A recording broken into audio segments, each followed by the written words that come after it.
Kebakaran hebat membakar belasan rumah warga di permukiman padat penduduk di Jalan Berunai Baru, Pangkalan Bun, Kota Waringin Barat, Kalimantan Tengah. Api muncul dari salah satu rumah warga hingga merambat ke sejumlah bangunan sekitar. Besarnya kobaran api membuat warga panik berupaya memadamkan api dengan alat seadanya. Banyaknya material bangunan mudah terbakar membuat kobaran api semakin membesar.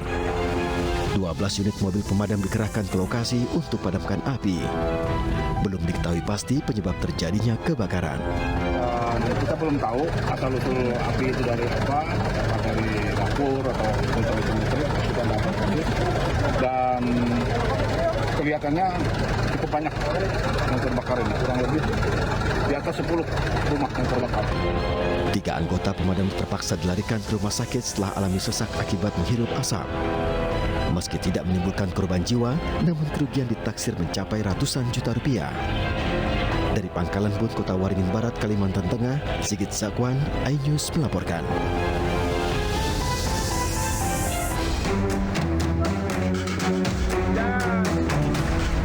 Rumah warga di lingkungan 6 Asahan, Sumatera Utara hangus terbakar.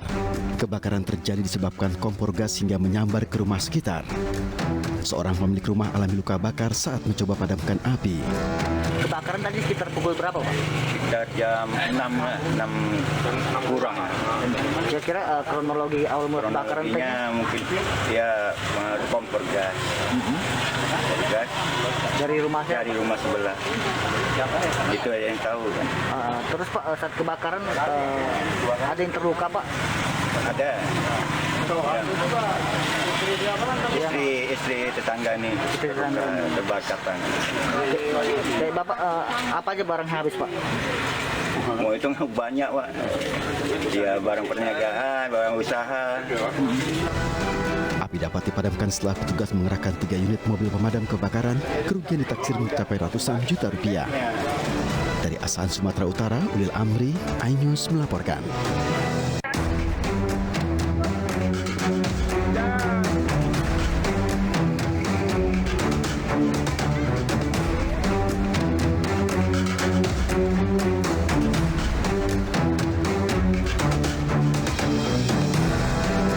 Kebakaran tadi sekitar pukul berapa, Pak? Sekitar jam 6 kurang.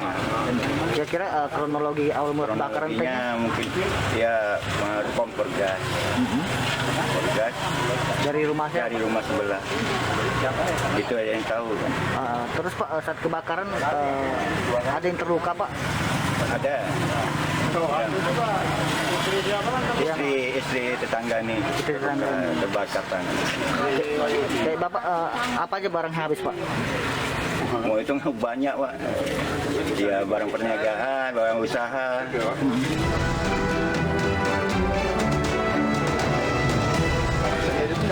Udah terbakar springbednya.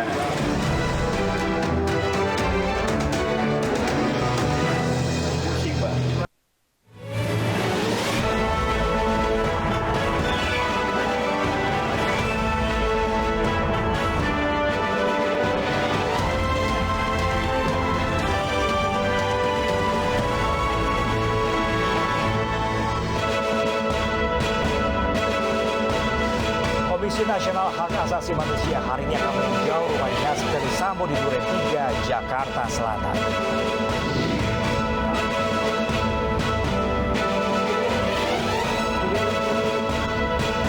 Tak terima dicopot sebagai kuasa hukum Baradae, Diolipa Yumara akan menggugat sejumlah pihak. 40 partai politik telah mendaftar ke KPU sebagai calon peserta pemilu 2024.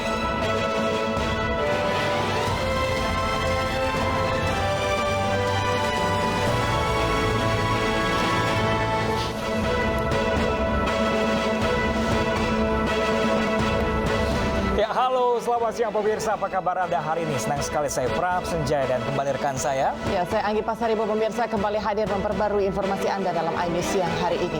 Selain 3 informasi tadi, redaksi kami juga telah menyiapkan beragam informasi menarik lain selama 1,5 jam ke depan. Nah pemirsa, hari ini kami awali informasi dari Jakarta pemirsa, di mana Komisi Nasional Hak Asasi Manusia hari ini akan meninjau tempat kejadian perkara penembakan yang menewaskan Brigadir Yosua di rumah dinas Ferdy Sambo di Duren 3, Jakarta Selatan. Ya, tinjauan dilakukan untuk melengkapi penyelidikan peristiwa penembakan oleh Ferdi Sambo terhadap ajudannya Brigadir Yosua.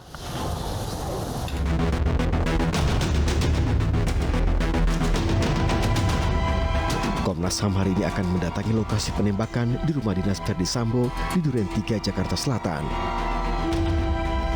Pemeriksaan akan dilakukan bersama tim dari Laboratorium Forensik Polri dengan mengecek tempat kejadian perkara tewasnya Brigadir Yosua. Kita konfirmasi yaitu bagian dari obstruction of justice pasca peristiwa. Jadi kasus ini semakin terang benderang dan semoga keadilan, informasi yang terang benderang yang merupakan hak publik segera didapatkan oleh publik dan oleh kita semua, sehingga proses penegakan hukum semakin lama semakin bisa cepat dan kita bisa mendapatkan proses pengadilan yang bisa diakses oleh semuanya. Dalam kasus penembakan yang menewaskan Brigadir Yosua, Komnas HAM mengakui telah menemukan adanya indikasi kuat terjadi pelanggaran HAM. Dari hasil penyidikan dan fakta yang terungkap, Komnas HAM mengakui adanya upaya penghambatan penegakan hukum yang dilakukan sejumlah pihak. Dari Jakarta, Tim Liputan iNews melaporkan. Ya pemirsa, hari ini dijadwalkan Komnas HAM bersama Lab 4 Polri mengecek tempat kejadian perkara tewasnya Brigadir Yosua di Kompleks Polri Duren 3, Jakarta Selatan. Dan untuk mengetahui perkembangan sudah bersama dengan kami saat ini pemirsa Lika Apriliani yang langsung dari gedung Komnas HAM, Menteng dan lokasi kejadian perkara di Kompleks Polri Duren 3, Jakarta. Ya, Lika, apakah tim dari Komnas HAM sudah tiba di lokasi atau ada informasi apa, Lika? Bahwa hari ini rencananya Komnas HAM akan meninjau dari tempat kejadian perkara yang menewaskan Brigadir J, yaitu di rumah dinas mantan Kadifropam Irjen Pol Ferdi Sambo yang berada di Duren 3, Jakarta Selatan, di mana rencana awal Komnas HAM akan datang ke Duren 3 yaitu pada pukul 10:30 siang, namun memang diundur menjadi jam 3 sore. Oleh karena itu, untuk agenda ataupun suasana yang ada di Komnas HAM pada pagi hari ini, yaitu masih terlihat belum ada tanda-tanda pergerakan khusus yang terjadi di Komnas HAM. Sementara itu Komnas HAM akan hadir dengan didampingi pihak-pihak terkait, yaitu ada dari pihak Laboratorium Forensik Polri dan juga ada dari pihak Inavis, yaitu Indonesia Automatic Fingerprint System, dan juga dari dokter dari kepolisian. Perlu diketahui bahwa tujuan dari Komnas HAM untuk mengunjungi TKP yaitu ditujukan untuk mengkonfirmasi dari keterangan yang telah didapatkan oleh Komnas HAM, termasuk keterangan dari Irjen Pol Ferdi Sambo yang telah didapatkan di mana Komnas HAM mengunjungi Irjen Pol Ferdi Sambo di Makobrimob pada 12 Agustus 2022 yang lalu. Sementara itu, Komnas HAM juga akan mencocokkan barang-barang bukti yang telah didapatkan oleh Komnas HAM. Selain itu, Komnas HAM juga akan mendalami dan juga memperhatikan terkait obstruction of justice atau penghambat proses hukum, di mana dalam kasus Brigadir J ini ada beberapa hal yang masuk dalam kategori obstruction of justice, yaitu 2 tuduhan yang dilayangkan kepada Brigadir J terkait tuduhan percobaan pembunuhan dan juga pelecehan yang saat ini di dalam kategori penghambat hukum. Maka setelah itu diyakini bahwa tidak ada tindak pidana pada kedua kasus tersebut, maka Kapolri telah resmi menghentikan laporan dari 2 kasus tersebut. Sementara hal lainnya yaitu adanya perusakan tempat kejadian perkara seperti penghilangan alat bukti dan juga pembuatan skenario.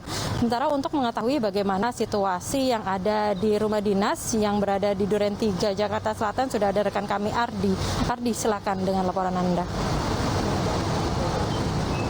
Baik, terima kasih rekan Lika. Saat ini saya sedang berada di Komplek Polri Duren 3, di mana tepat di belakang saya adalah rumah dinas dari Irjen Ferdi Sambo, yang mana rumah ini adalah saksi bisu dari peristiwa mengenaskan yang menyebabkan Brigadir Joshua meninggal dunia, di mana memang hari ini dijadwalkan bahwa Komnas HAM akan ke TKP didampingi oleh sejumlah laboratorium forensik, Inavis begitu, dan juga dokter kepolisian untuk tentunya kedatangan mereka hari ini adalah bagian dari rangkaian dari pemeriksaan yang sedang dilakukan oleh Komnas HAM sendiri dalam kasus ini, di mana tadi mulanya Komnas HAM dijadwalkan akan tiba di TKP pada pukul 10.30 waktu Indonesia Barat. Namun kami mendapatkan informasi bahwa agenda tersebut berubah menjadi pukul 15.00, di mana memang TKP sendiri saat ini masih dijaga oleh sejumlah aparat dari kepolisian, di mana sejak pagi tadi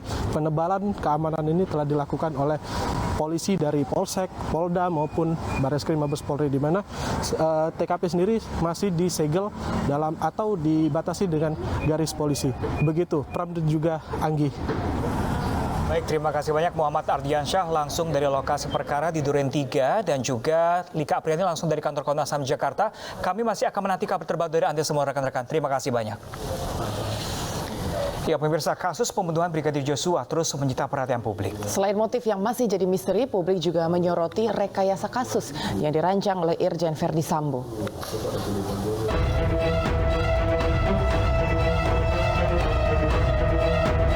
Kapolri Jenderal Listio Sigit telah mengumumkan 4 orang tersangka kasus pembunuhan Brigadir Joshua Huta Barat. Meski begitu, publik bertanya-tanya soal motif pembunuhan Brigadir Joshua yang belum juga diungkapkan polisi. Tak hanya soal motif, sejak awal publik juga menyoroti kasus ini karena banyaknya kejanggalan. Mulai dari luka yang ada di tubuh Brigadir Joshua hingga laporan palsu pelecehan seksual yang ternyata tidak terbukti. Belakangan terungkap bahwa mantan Kadif Propam Irjen Pol Verdi Sambo merekayasa alur kasus dari pembunuhan menjadi drama baku tembak.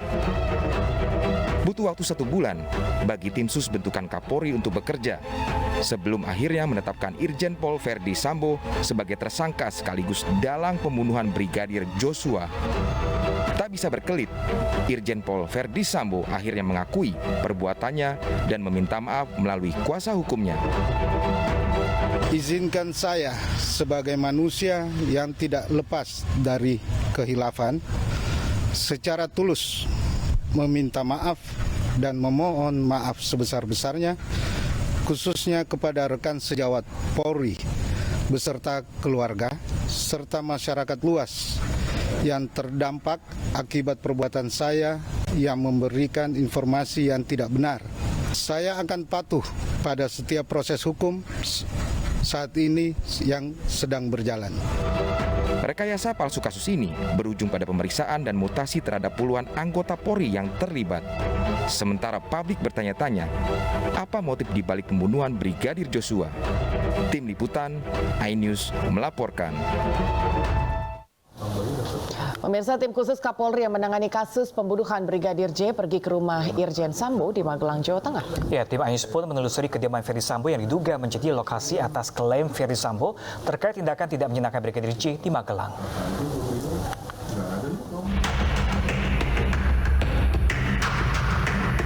Tim iNews melakukan penelusuran di lokasi perumahan mewah di wilayah Desa Mertoyudan, Kecamatan Mertoyudan, Magelang, Jawa Tengah. Penjagaan keluar masuk di lokasi yang diduga rumah milik Verdi Sambo tersebut dijaga oleh petugas keamanan perumahan. Pihak security selalu memeriksa setiap orang yang hendak masuk ke lokasi. Diketahui rumah mewah yang diduga kediaman Verdi Sambo ini dulunya ditempati mantan Kapolri Idam Aziz.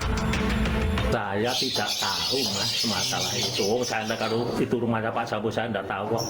Cuma tahu Lidah Sinambung tahu toh? Lidah Sinambung dari itu. Kalau itu rumahnya Pak Sambo itu saya setelah ada kejadian ini. Dulu rumahnya siapa? Itu setahu saya rumahnya Pak Idam Aziz. Tahun berapa Pak? Karena masalah tahun saya lupa. Tapi miliknya Pak Idam Aziz setahu saya. Mantan Kapolri. Rencananya tim khusus Kapolri segera mendatangi kediaman Verdi Sambo di Magelang, Jawa Tengah untuk menyelidiki secara kronologis soal klaim Verdi Sambo atas tindakan tidak menyenangkan Brigadir J di Magelang hingga memicu penembakan yang berujung pada kematian Brigadir J di Jakarta. Dari Magelang, Jawa Tengah, Puji Hartono, iNews melaporkan. Dan pemirsa, untuk menelusuri peristiwa yang menewaskan Brigadir Nofriansyah Yosua Huta Barat, tim khusus bentukan Kapolri pemirsa berangkat ke Magelang, Jawa Tengah mendatangi rumah singgah milik mantan Kadipropam Irjen Ferdy Sambo. Dan untuk mengetahui situasi terkini di rumah singgah Irjen Ferdy Sambo, pemirsa sudah bergabung bersama kami rekan Puji Hartono langsung dari Magelang, Jawa Tengah. Halo, selamat siang rekan Puji, apakah pihak kepolisian telah tiba di lokasi rumah singgah di Magelang, Jawa Tengah ini?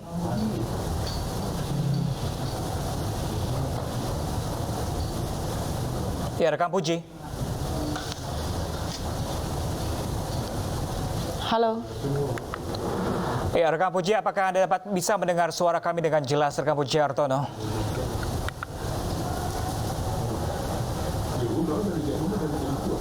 Ya, rekan Puji Hartono. Ya, tampaknya hubungan komunikasi kami bersama rekan Puji Hartono masih ada gangguan pemirsa. Ya, rekan Puji. Iya, Pram, Anggi. Ya. Ya, rekan Puji, apakah pihak kepolisian telah tiba di sana? Ya, Pram, Anggi, dapat saya laporkan bahwa saat ini saya berada di depan pintu masuk rumah Ferdy Sambo yang ada di Magelang, tepatnya di Desa Banyurojo, Kecamatan Mertoyudan. Sejak pagi tadi, sejauh ini belum ada pihak kepolisian atau dari tim masuk ataupun keluar dari kompleks perumahan ini.